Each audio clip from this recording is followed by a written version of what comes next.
rehabilitation, which is physiotherapy, hydrotherapy and acupuncture for animals who've suffered from injury or after surgery, or for long-term management, and they're referred by their vet for treatment here to the Gatehouse. Excellent. And what's changed since COVID kicked in?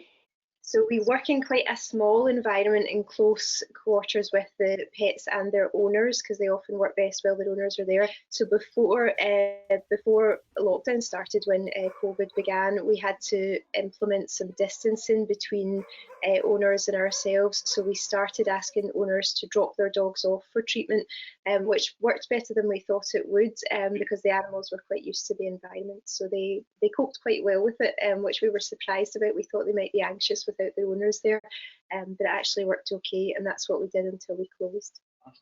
And what changes are going to take place, and as you move out of lockdown, what kind of things are you going to have to think about in your business? We're going to have to think still about social distancing. So again, with the small environment, we might need to continue that protocol where owners drop their dogs off. We might need to try and make sure there's space in between staff, so stagger breaks, because we don't have a large staff room. And testing for vets may well be available, which would be helpful, because it means if anyone does have symptoms, they can test themselves straight away, so that we can make sure the staff aren't coming into work with any signs of COVID. That's fantastic. And lastly, how's Business Gateway or Economic Development Wider helped you?